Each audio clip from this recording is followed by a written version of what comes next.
Buenas tardes, buenos días, según aquellos si han podido almorzar o no. Yo soy la doctora Vilaseca, jefa del Servicio de Hematología de la Clínica San Camilo.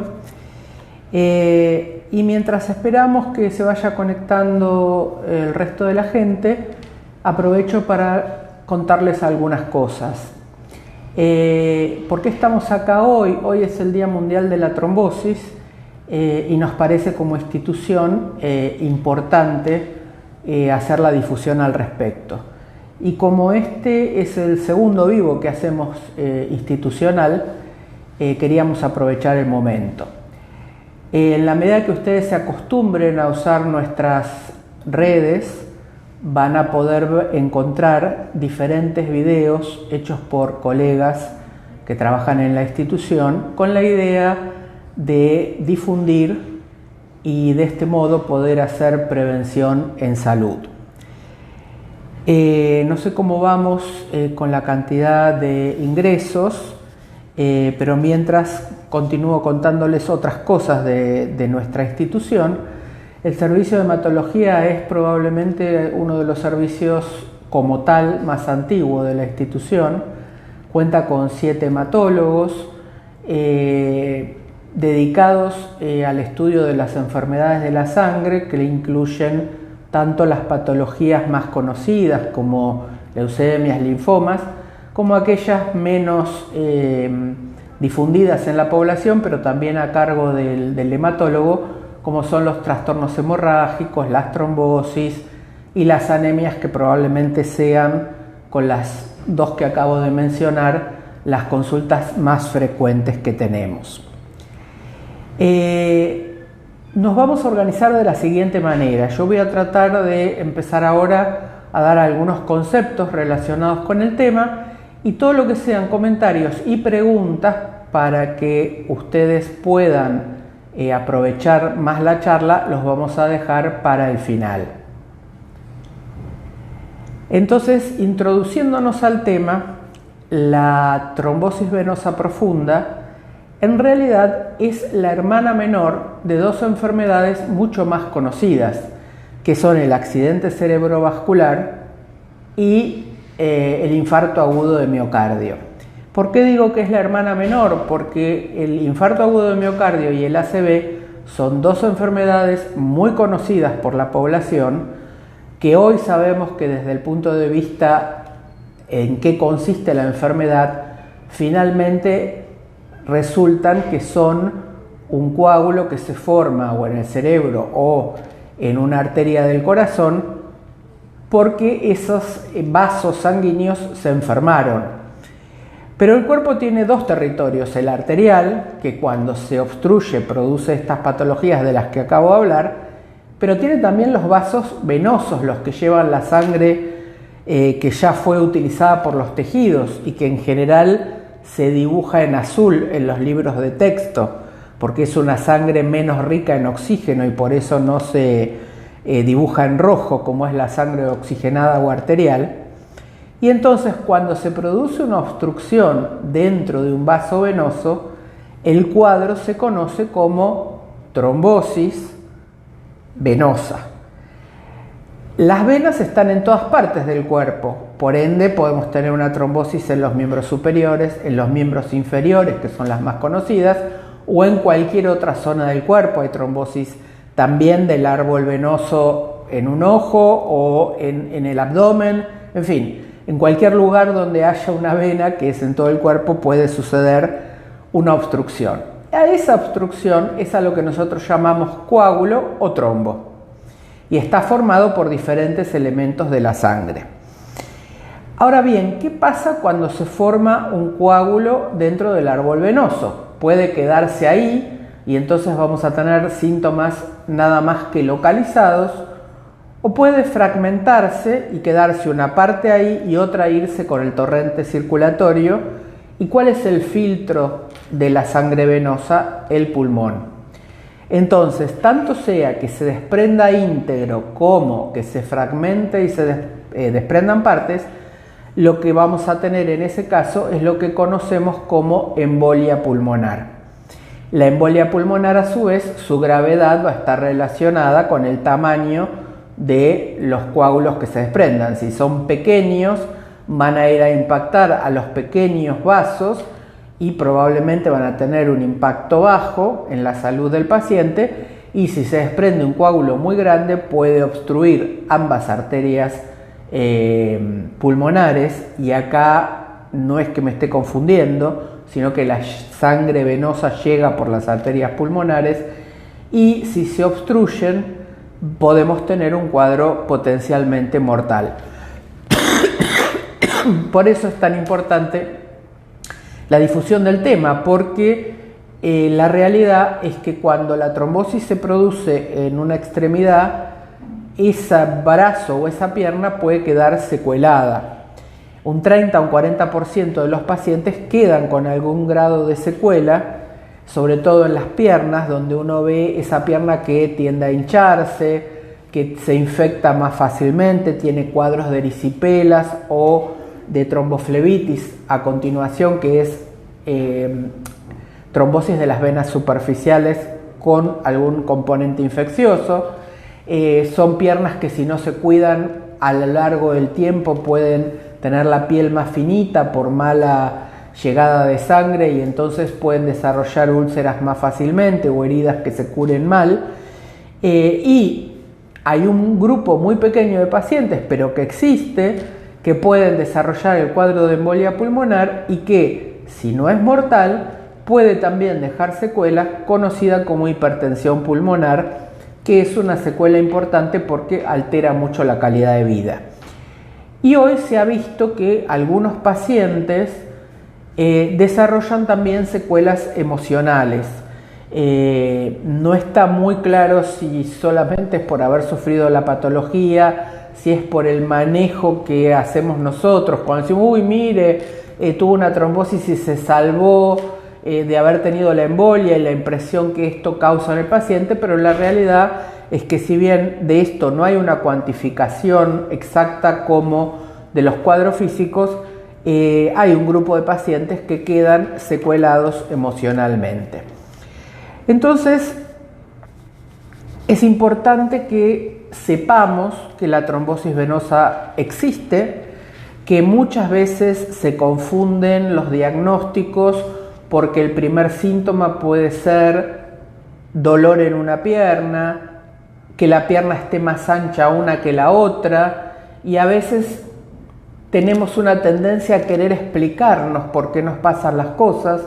Entonces amanecemos con esa pierna que está más pesada, más hinchada, y decimos, ah, claro, porque yo crucé la calle y pisé mal, y hasta el tercer o cuarto día que esto sigue molestando no consultamos, pero entonces llegamos a la guardia y ya le explicamos al doctor que en realidad venimos, pero que nosotros nos torcimos la pierna hace 48 horas, y entonces por ahí había muchos pacientes y decimos, bueno, es un esguince, que es uno de los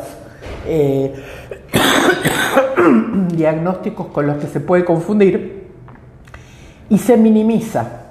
Por eso es que hemos también difundido mucho el tema en la comunidad médica, porque cuando tenemos una diferencia de diámetro en un miembro superior o un miembro inferior, acompañado o no de cambio de la temperatura, acompañado o no de un cordón indurado que se pueda ver, y acompañado o no de efectiva torcedura del miembro superior e inferior, o un hematoma previo efectivo, siempre igual es conveniente descartar la trombosis. ¿Por qué? Porque esto es el cuento del huevo y la gallina. A lo mejor tuve el esguince, pero el mismo esguince determinó, por la inflamación, el hematoma, la compresión del vaso venoso, más algún factor de riesgo personal, terminamos teniendo el esguince y la trombosis. O teníamos solo la trombosis y nosotros habíamos asumido que esa pequeña torcedura era la causa de todo y ni siquiera teníamos el esguince. Y en miembro superior mucho más todavía, porque hay muchas circunstancias, por ejemplo, accidentes menores de la vida cotidiana, como estar yendo en el colectivo agarrado de la manija, el colectivo pega una frenada brusca, yo tengo un tirón, y cuando yo tenga el dolor y tenga la inflamación del brazo, lo primero que voy a pensar de vuelta es en lo muscular, en el tirón muscular. Y muchas veces, como el paquete vascular justamente queda durante el momento que se produce ese movimiento así comprimido acá, en el ángulo entre el cuello y la clavícula, y yo puedo tener, sin saberlo, algún factor de riesgo asociado, si tengo diferencia de diámetro, además del dolor entre un brazo y el otro, es bueno descartar la trombosis venosa del miembro superior también. La verdad es que los métodos para descartar las trombosis de miembro superior e inferior son mínimamente invasivos, porque consisten en un tipo especial de ecografía, pero que tiene cero riesgo para el paciente. Entonces, siempre ante la duda, es costo-eficacia más seguro para el paciente descartar que realmente no tengamos un compromiso del árbol venoso y que todo lo que estemos viendo sea articular o muscular.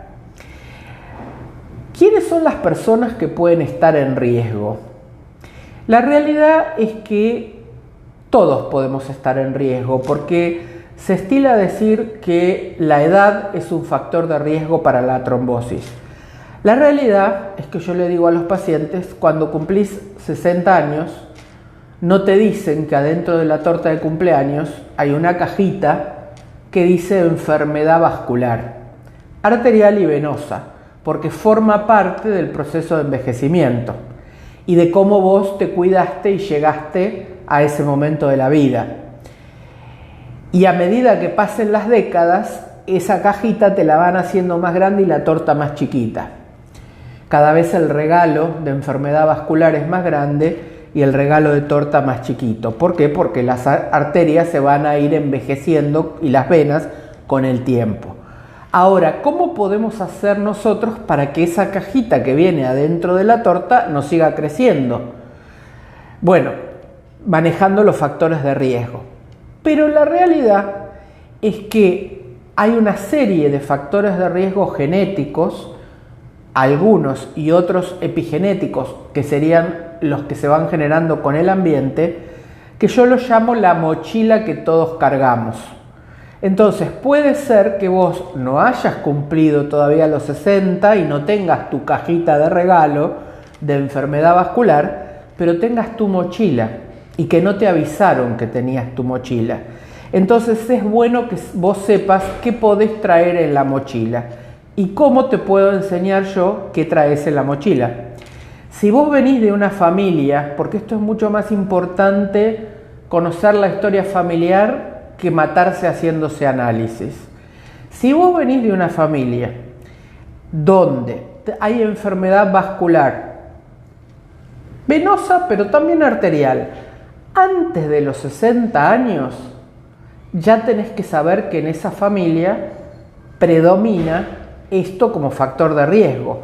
Y entonces, así como sabés que si sos hija de una mujer que tiene cáncer de mama, te tenés que hacer la mamografía desde la juventud, bueno, si venís de una familia donde hay trombosis venosa profunda antes de los 60 años, o infarto agudo de miocardio a edad temprana, entre los 35 y los 55, o un accidente cerebrovascular no hemorrágico en edad temprana, en ese caso vos sabés que en tu mochila algo pasa con la enfermedad vascular.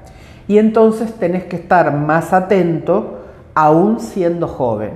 ¿Y cuáles son las circunstancias en las que tenés que estar atento? Y me voy a dirigir primero al joven, porque los grandes lo tenemos un poco más claro.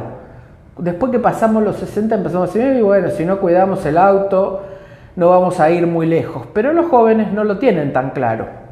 Entonces, si sos hombre y venís de una familia con enfermedad vascular a edad temprana, empezá a cuidar, evitar el sedentarismo, empezá a cuidar tus niveles de colesterol, tu alimentación, evitar la comida chatarra. Cuando digo sedentarismo, Por sedentarismo entra desde estar trabajando 12 horas sentado en la computadora como estar sentado jugando videojuegos. No importa si estás en una actividad lúdica o en una actividad laboral. Lo importante es que no estés sentado periodos prolongados sin un adecuado movimiento de las partes de tu cuerpo, porque la circulación se enlentece y favorece la trombosis. Entonces, evitar sedentarismo, evitar comida chatarra, evitar sobrepeso, directamente prohibirte el cigarrillo, ser muy cuidadoso si usas alguna droga de recreación, tener en cuenta que las drogas pesadas, como se dice hoy, de recreación, incluyendo la cocaína, tienen un alto riesgo de generar eventos tromboembólicos.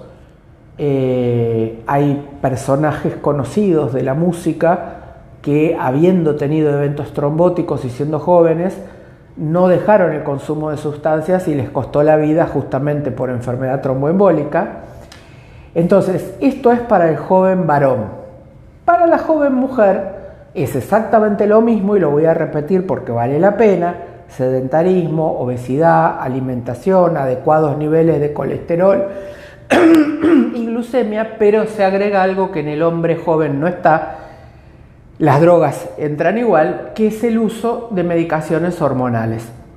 En la mujer en la edad fértil muchas veces se usan terapias hormonales para regular los ciclos menstruales, o se usan con otros objetivos, pero la realidad es que si venís de papá o mamá que han tenido una trombosis venosa profunda antes de los 60 años, o una ACV o un infarto agudo de miocardio, es mandatorio que antes que tu ginecóloga te dé esa terapia hormonal, vos le avises de esto y te mande a ver un especialista. Y mucho más si estás entre los 40 y los 50 años en las alteraciones perimenopáusicas, porque todavía adquiere más riesgo. Después dijimos que la edad era un factor, más cada década después de los 60 aumenta el riesgo. Y el último, y que es común para todo el mundo, es todo aquello de la medicina, es decir, hospitalizarte, te pone en riesgo de tener una trombosis cuando esa hospitalización va acompañada o de un procedimiento quirúrgico, y los que van a la cabeza son los procedimientos traumatológicos, los procedimientos o cualquier internación que te tenga en un reposo relativo durante más de 48 horas, cualquier inmovilización prolongada aún con un walker, porque hoy ya casi no vemos personas con yeso, pero sí vemos muchas veces personas con walker. Estas inmovilizaciones también alteran la circulación. Entonces, si vos venís sos joven, tuviste un evento, una lesión en un tobillo, tenés que andar con el walker y venís de una familia con antecedentes, o hagamos el camino al revés, sos mujer, no tenías riesgo, entonces estás tomando una terapia hormonal, atención, porque si estás con la terapia hormonal y te inmovilizo, ahí ya estás empezando a calificar con riesgo. Entonces consúltale a tu médico, no seas pasivo como paciente. En esto dependemos uno del otro. Yo necesito como médico la información, pero como además soy un ser humano y puedo olvidarme algún día en la evaluación alguna cosa, vos necesitas darme la información y reclamarme: doctor, ¿no necesitaré algo para no tener una trombosis? Mi papá, mi mamá, mi hermano tienen estos antecedentes. Tiene que ser un ida y vuelta, y de esta manera podemos evitar, como vemos en los últimos años, que cada vez hay más gente que consulta, que cada vez hay más gente que se acerca a las guardias, y que a través de estos 7 años que lleva desde la Sociedad Internacional haciéndose una vez por año estas charlas de difusión para la gente, para los colegas, hemos ido consiguiendo que también en las guardias estén más atentos, más avesados al tema, y se diagnostica mucho más y se diagnostica mucho más precozmente. Y en medicina nos va mucho mejor cuando evitamos, y si no pudimos evitar, hacemos el diagnóstico más precoz posible. Creo que más o menos cubrí todo lo más importante y nos quedan unos minutos, tranquilamente entre 8 y 10 minutos, donde podríamos ir contestando preguntas. Voy a empezar por las preguntas que fueron llegando durante la semana a medida que fuimos publicitando la charla. La primera que tengo es cómo reconocer que es posible tener trombosis. Creo que les di elementos suficientes. Es decir, si uno tiene una diferencia de diámetro entre un brazo y el otro, una diferencia entre una pierna y la otra, ha tenido algún evento, lo que tiene que hacer es consultar y tiene algunos de estos factores de riesgo. Además, tiene que consultar para que le hagan una ecografía para descartar la trombosis. Acá preguntan también si los hipertensos tienen mayor riesgo. La hipertensión es una enfermedad vascular arterial, no venosa. Entonces el hipertenso, por definición, va a tener más riesgo de tener un evento vascular arterial. Pero hay que pensar que la hipertensión habla de enfermedad de las arterias. Entonces tenés que cuidarte el colesterol, tenés que mantener el peso, tenés que evitar el sedentarismo. No vas apuntando tanto a la trombosis venosa, vas apuntando a que no se te tape una arteria, pero sí, tenés más riesgo de tener un evento en el árbol arterial, así que sí. Esta pregunta es muy interesante. ¿Las varices tienen relación con la enfermedad trombótica? Sí. El huevo o la gallina. El que tiene varices, porque hay una tendencia familiar a tener varices, que puede exacerbarse por la actividad laboral. Yo tuve una experiencia muy interesante cuando estuve hablando de esto en Tierra del Fuego. Por el frío, la gente que trabaja armando celulares, lavarropas, etcétera, etcétera, en Tierra del Fuego, es un trabajo muy estático. Para no tener frío, ¿cómo calefacciona el ambiente? Con losa radiante. Entonces están mucho tiempo con el calor que viene de abajo hacia arriba y quietos. Descubrimos que este era el motivo por el cual había una incidencia alta en gente joven de enfermedad trombótica venosa, porque además la dilatación de la vena favorece a la aparición de varices. Entonces, como la varice es una vena dilatada a la que le fallan las válvulas que permiten que no se estanque la sangre en ellas, efectivamente la varice tiene relación y predispone a la trombosis. Evidentemente el que hizo esta pregunta leyó bien la trivia, y porque es un factor de riesgo el deporte de alta competición y que está muy poco mencionado en general cuando se habla de factores de riesgo de trombosis. Hay diferentes motivos, y esto lo puse a punto de partida de buscar información al respecto hace unos años por la gran cantidad de pacientes que en mis años de médico he tenido, que deportistas, corredores de maratón algunos, otros jugadores de básquet, que a uno le llama la atención, dice, ¿cómo? Es sano, es deportista y tiene trombosis, porque uno asocia que el deportista tiene una vida sana. Pero el cuerpo está adecuado para funcionar término medio y no en la hiperexigencia que a veces son ciertos entrenamientos para alta competición. Entonces, si uno busca, encuentra que, por ejemplo, voy a ir al más sencillo, muchos jugadores de básquet, por el entrenamiento, terminan hipertrofiando los músculos de esta zona donde pasa el paquete vascular arterial y venoso, más la posición constante de trabajar con el brazo para arriba. Entonces la vena termina teniendo lesiones y golpe constante, y eso estimula que en ese lugar se pueda formar un coágulo. Por el otro lado, por ejemplo, el maratonista puede sufrir durante el entrenamiento o durante la maratón no solamente lesiones, sino que el exceso que se produce de entrenamiento más todo el cambio metabólico que se produce en el cuerpo genera una alteración en la coagulación que lo pone procoagulante y con poca tendencia a deshacer esos coágulos.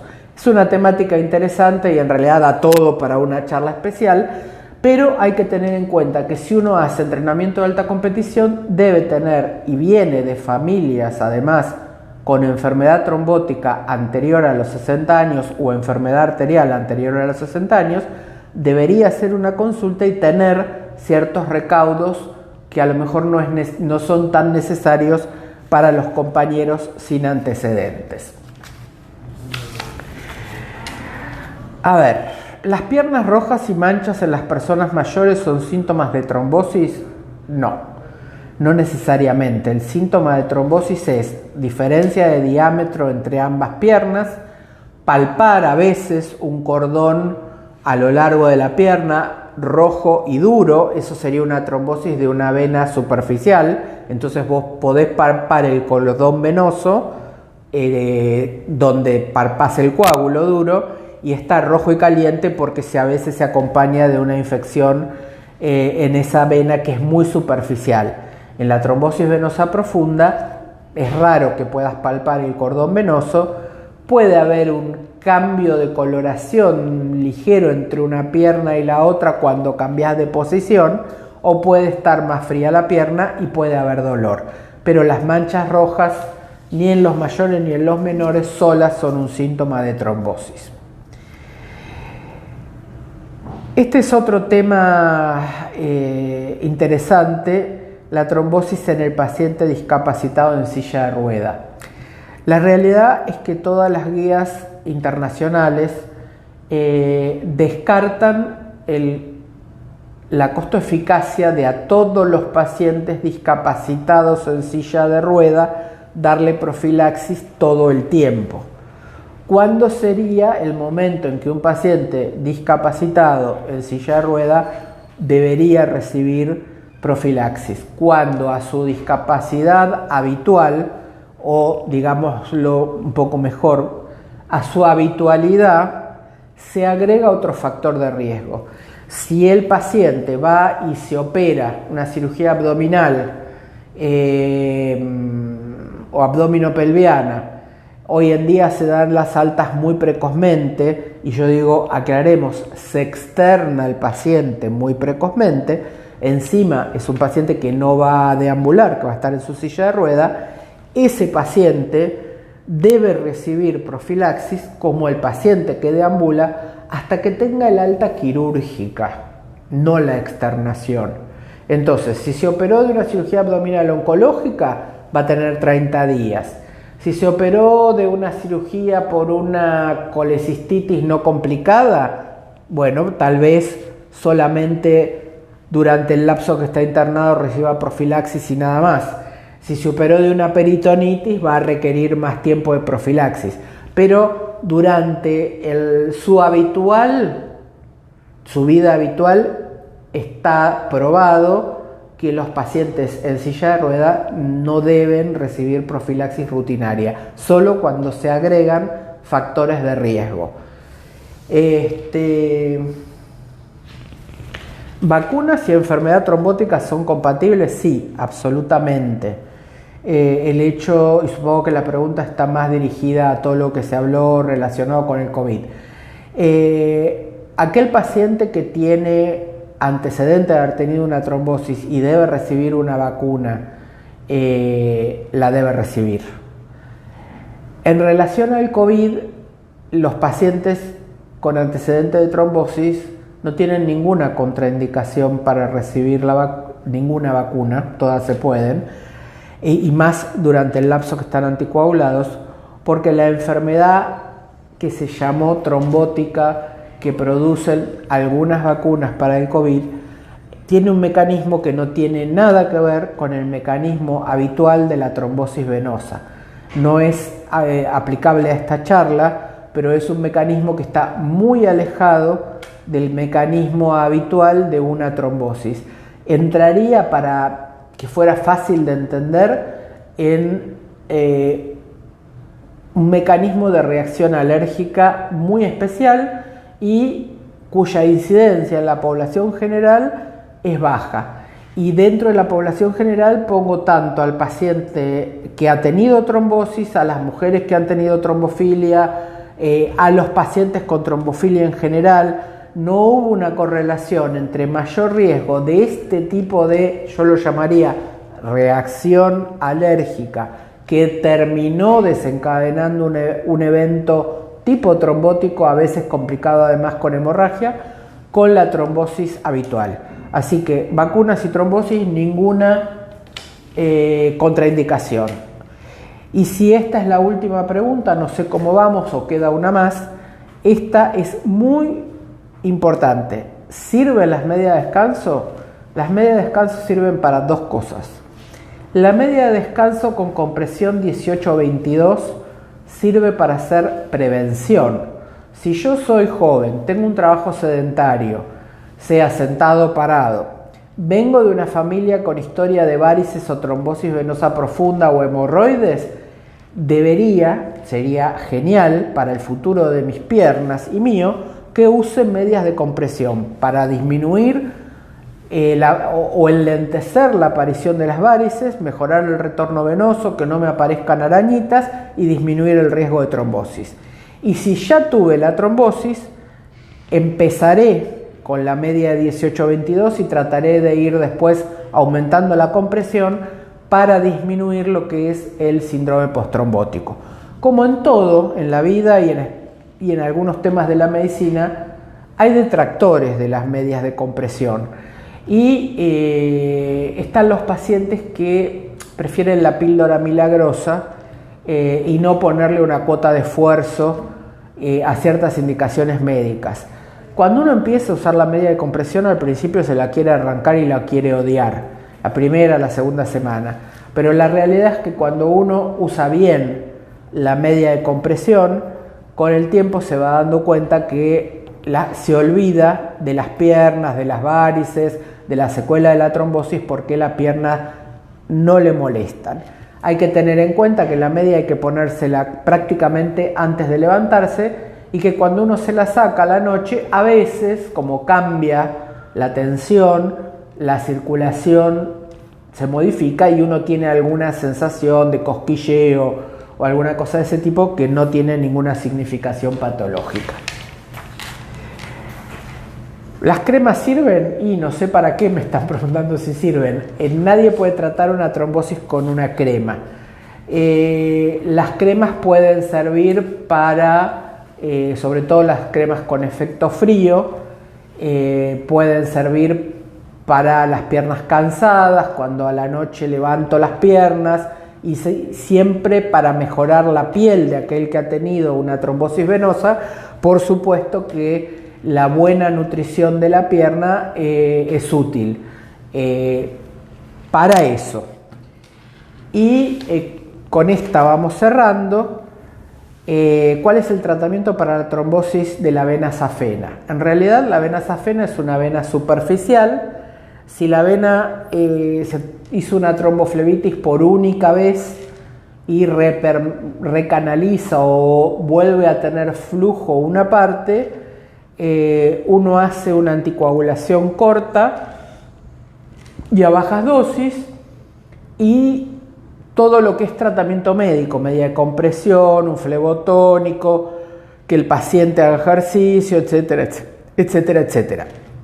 Si es una vena muy dilatada, que pensamos que nos va a estar dando problema porque va a estar repitiendo el cuadro de trombosis cada 2x3, se puede operar y lo que se hace es, antiguamente se sacaba la vena, ahora se hace una, llamémosla trombosis controlada,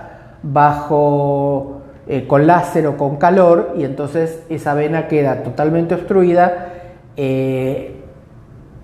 Por explicarlo en sencillo, es como si se reabsorbiera y deja de dar problemas. ¿Cuál es el tratamiento de la trombosis venosa profunda en general? Es anticoagular al paciente y de acuerdo en qué contexto se produjo es el tiempo de anticoagulación. Creo que con esto hemos dado fin al vivo y esperamos que este segundo sea otra patadita más fuerte para que nos mantengamos conectados y ustedes tengan ganas de seguir participando de los vivos institucionales. Así que buenas tardes y gracias a todos los que participaron.